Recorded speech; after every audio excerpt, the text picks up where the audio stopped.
बिस्मिल्लाहिर्रहमानिर्रहीम। हम कंटिन्यू कर रहे हैं अपनी lecture series on the subject of management by Stephen P Robbins. Last lecture में हमने दो व्यूज़ ऑफ मैनेजमेंट पढ़े, ओमनीपोटेंट व्यू और सिंबॉलिक व्यू, और इसके बाद हमने एक्सटर्नल एनवायरमेंटल फोर्सेस के कुछ इंट्रोडक्शन में कुछ चीज़ों को देखा। सो इसी टॉपिक को हम कंटिन्यू करते हैं कि एनवायरमेंटल फोर्सेस कौन सी हैं। एक्सटर्नल एनवायरनमेंट के हवाले से हमने कहा कि वो तमाम forces refers to factors and forces outside the organisation that affects its performance, यानी वो तमाम फोर्सेस जो ऑर्गेनाइजेशन से बाहर होती हैं और उसकी परफॉर्मेंस को इफ़ेक्ट करती हैं, वो क्या कहला रही हैं? एक्सटर्नल एनवायरमेंटल फोर्सेस कहलाती हैं। अभी हम चलते हैं और डिटेल में समझने की कोशिश करते हैं कि ये फोर्सेस क्या हैं। पहला जो हमारे पास एक मेजर सेक्शन नज़र आता है इन फोर्सेस के हवाले से क्रिएट होता है, वो है इकोनॉमिक एनवायरनमेंट या इकोनॉमिक एनवायरमेंटल फोर्सेस। बहुत सारी ऑर्गेनाइजेशंस जो हैं वो बहुत ज़्यादा इफ़ेक्ट होती हैं इस इकोनॉमिक एनवायरनमेंट से। सो इकोनॉमिक एनवायरनमेंट क्या है? वो तमाम एक्टर्स एंड फोर्सेस जो इकोनॉमिकली ऑर्गेनाइजेशंस को इफ़ेक्ट कर रही होती हैं। अब ये कौन सी फोर्सेस हैं, इसको थोड़ा सा किताब से हट के देखने की कोशिश करते हैं और याद करते हैं कि हमने जो बेसिक फंडामेंटल्स ऑफ इकोनॉमिक्स के कुछ कॉन्सेप्ट्स पढ़े हैं, उसमें हमारे पास कुछ फोर्सेस होती हैं। जैसे पहली फोर्स हम ले लेते हैं, दैट इज़ डिमांड, और इसी के साथ आपको क्या नज़र आती है? That is the supply. Then market में आपको क्या नज़र आती है? प्राइसेस नज़र आती हैं। प्राइसेस के साथ साथ आपको मार्केट में क्या नज़र आता है? That is inflation. अब डिमांड एंड सप्लाई को अगर आपने पूरा करना है तो आपको फार्म के हवाले से क्या करनी पड़ती है? प्रोडक्शन।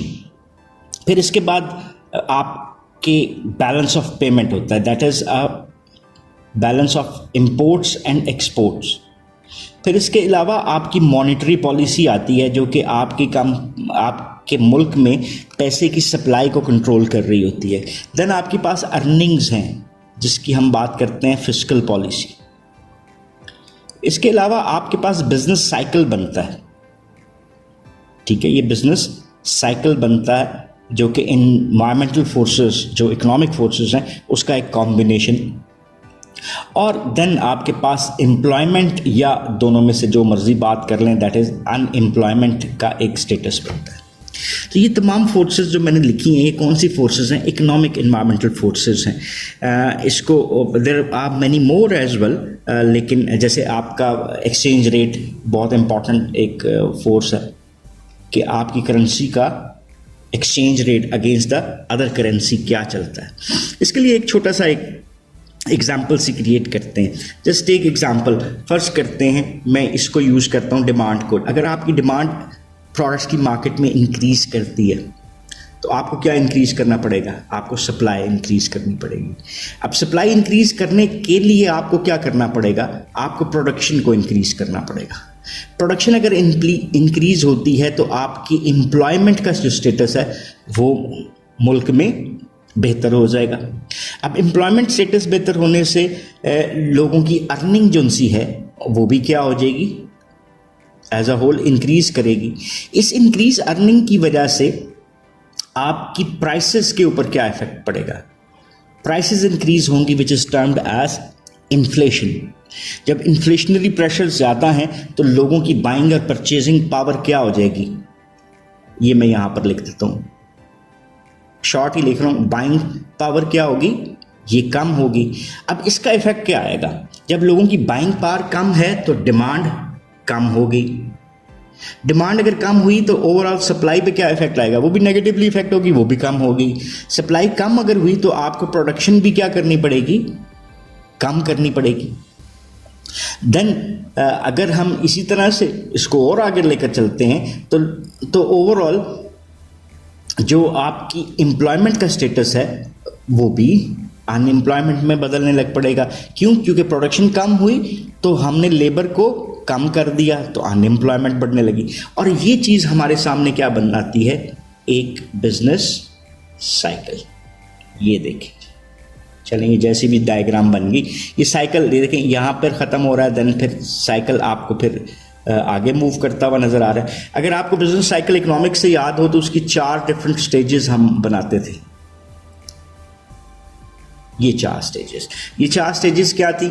ये किसी भी मार्केट में आपको एक रिकवरी की स्टेटस नज़र आती है, मार्केट अपनी फुल ऑपरेशनल लेवल के ऊपर है, ये बूम है, और फिर मार्केट कम हो रही है तो ये रिसेशन है, और देन मार्केट बिल्कुल निचली सतह पे चली गई तो ये क्या कहलाया? डिप्रेशन। एंड देन अगेन ये चीज़ आपको बढ़ती हुई नज़र आती है, and then this is how this cycle goes on. ये मैंने आपको एक जनरल पिक्चर बनाकर देने की कोशिश की है of the different economic environmental forces और किस तरह से ये एक दूसरे को इफ़ेक्ट कर रही हैं। अब इसको थोड़ा सा किताब के अंदाज में भी देखते हैं। यहाँ पर आपको नेस्ले की एक एग्जांपल दी गई है जहाँ पे Nestle is facing increased commodity cost, यानी उनकी जो प्रोडक्शन कॉस्ट्स है वो इंक्रीज करती। सो मेकर ऑफ प्रोडक्ट्स फ्रॉम, जैसे ये चॉकलेट प्रोड्यूस कर रहे थे, ठीक है, और कॉफ़ी प्रोड्यूस करते हैं। सो इसका मतलब क्या हुआ कि उनकी कॉस्ट जैसे 30 billion a year of the raw material increase कर गई।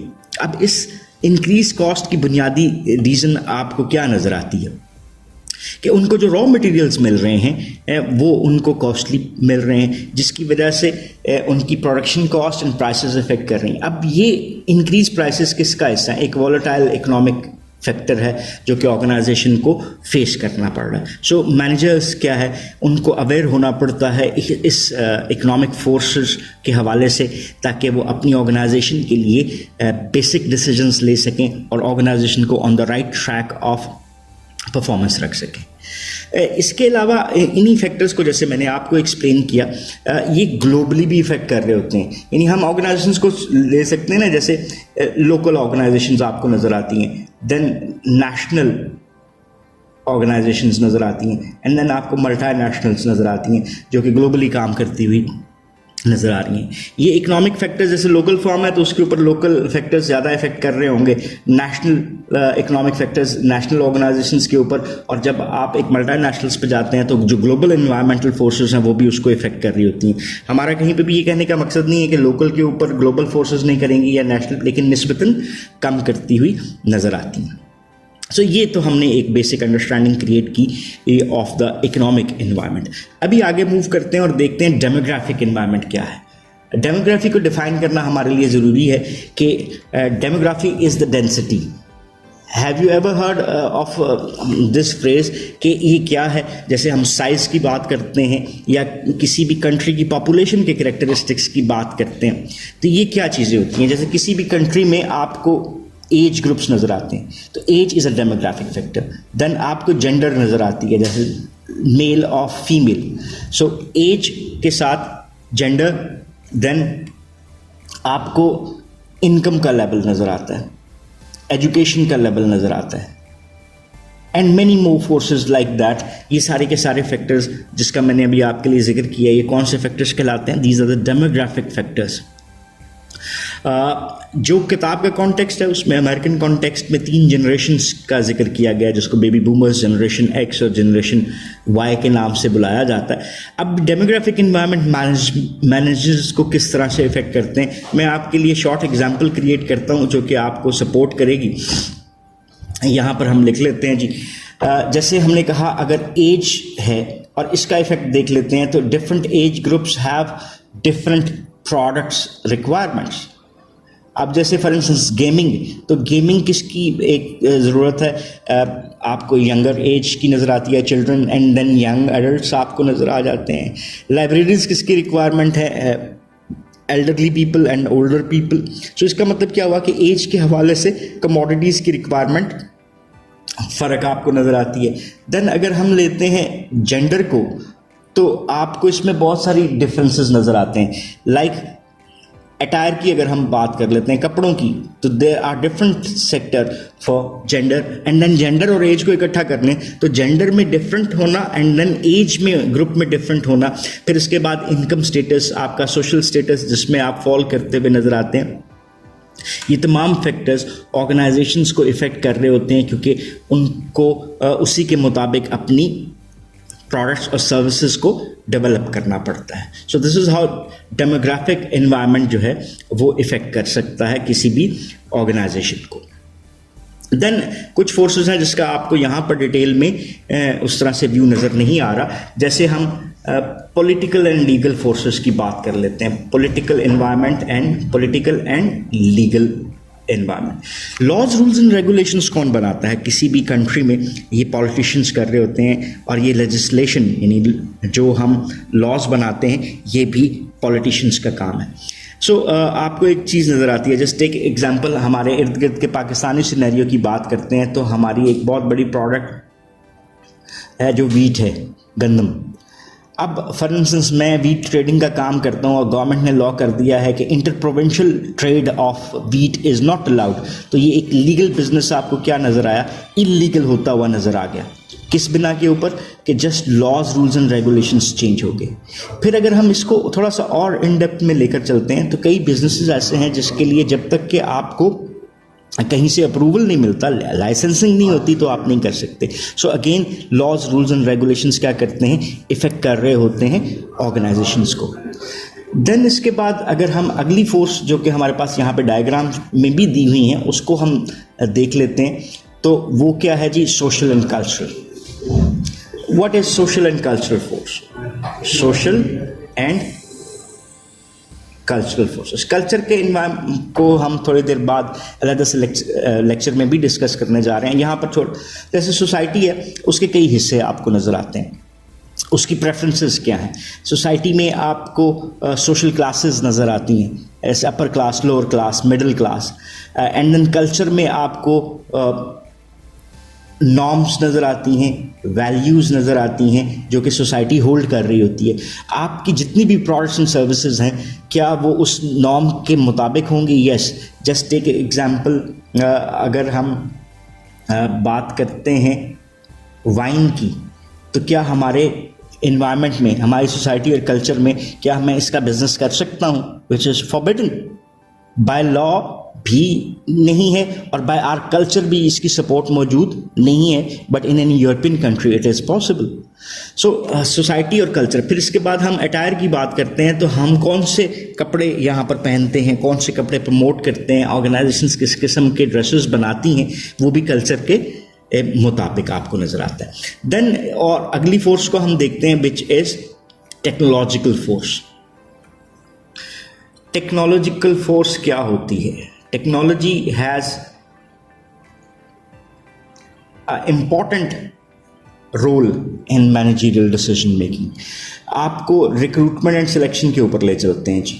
आपने हायरिंग करनी है लोगों की, तो क्या आज आप वही तरीक़ेकार देखते हैं? पुराना तरीक़ेकार, अखबार में ऐड। आज आपको rosie.com, monster.com जैसी साइट्स नज़र आ रही हैं जहाँ पे आपको अपना CV अपलोड करना है और आप तक आपका जो एम्प्लॉयर है वो खुद पहुंच सकता है। फिर इसके बाद इंटरव्यूज़ के मेथड चेंज हो गए जो कि टेक्नोलॉजी बेस्ड हैं। आपको कोई इन्फॉर्मेशन चाहिए, उसके लिए आपको टेक्नोलॉजिकल इन्वायरमेंट इफ़ेक्ट करता हुआ नज़र आता है। फिर इसके बाद हम प्रोडक्शन की बात करते हैं, तो आज ऑटोमेटेड प्रोडक्शन नज़र आ रही है। सो इसका मतलब है प्रोडक्शन के मसाइल डिफरेंट आपको नज़र आते हैं, जो कि पहले मैन पावर के साथ होते थे, अब आपको ऑटोमेटेड सिस्टम में उन चीज़ों को एडजस्ट करना बहुत ज़रूरी महसूस होता है। इसके अलावा कोई भी एक ऑर्गेनाइजेशनल मेथड ले लें, जैसे हम मार्केटिंग का करते हैं, तो क्या मार्केटिंग आज वैसे ही है जैसे पहले हुआ करती थी? सो आज आपके पास कई सस्ते मेथड्स आ गए हैं, जैसे सोशल मीडिया एडवर्टाइजमेंट्स। सो अगर ऑर्गेनाइजेशंस अपने आप को मोल्ड नहीं करती, मॉडिफाई नहीं करती उन चीज़ों के साथ, तो फिर ऑर्गेनाइजेशन उस तरह से आपको वर्क करती हुई नज़र नहीं आती। एक और फोर्स है जो यहाँ पर नहीं लिखी, उसको हम देख लेते हैं, that is the natural environmental forces. कि नेचुरल एनवायरनमेंट किस तरह से इफ़ेक्ट करता है। नेचुरल एनवायरनमेंट हमारा रिलेट करता है हमारे रिसोर्सेज के साथ। आज इलेक्ट्रिक कार की क्यों ज़रूरत है? बिकॉज एनर्जी कंजम्पशन वो कम करेगी और वो रिसोर्सेज जो कि हम दोबारा नहीं हासिल कर सकते, इसको हम कहते हैं नॉन रिन्यूएबल रिसोर्सेज। वो रिसोर्सेज जो कि जैसे आपके पास कोयला है, जैसे आपके पास ऑयल है, मिनरल्स हैं, ये आप दोबारा प्रोड्यूस नहीं कर सकते, ये नॉन रिन्यूएबल रिसोर्सेज हैं। रिन्यूएबल रिसोर्सेज वो हैं जिनको हम दोबारा से बना सकते हैं, जैसे आपकी फसलें हैं, आपके फल हैं, सो इनको आप दोबारा से काश्त करके दोबारा ले सकते हैं। सो ये रिसोर्सेज भी आपकी ऑर्गेनाइजेशन को इफेक्ट करते हैं, ताकि हम जैसे नेचुरल इन्वायरमेंट है उसके लिए आप एक एक्सपेंस करते हो ओजोन लेयर को सेव करने के लिए, कि अगर आप ज़्यादा पोल्यूशन क्रिएट करेंगे then organisations are required by law to spend more money in order to reduce the negativity जो कि क्रिएट होती है पोल्यूशन के साथ। सो नेचुरल एनवायरमेंटल फोर्सेस को भी कैटर करना किसी भी ऑर्गेनाइजेशन की रिस्पॉन्सिबिलिटी में आता है। सो इस लेक्चर को यहाँ तक रखते हैं और इसको कंक्लूड करते हैं। हमने इस लेक्चर में डिफरेंट एनवायरमेंटल फोर्सेस के ऊपर बात की जो कि एनवायरनमेंट का हिस्सा है। इसमें हमने इकोनॉमिक एनवायरमेंटल फोर्सेस को देखा, देन हमने देखा कि डेमोग्राफिक एनवायरनमेंट क्या होता है और ग्लिम्प्स लिया कि वो किस तरह से इफेक्ट करता है। Then we have move towards the political and legal, social and cultural, technological and then natural environmental forces. If you still have any question or queries, so you can ask in the comment section and we would definitely love to answer those. So once again, thanking you for watching this lecture. Have a nice time. Allah Hafiz.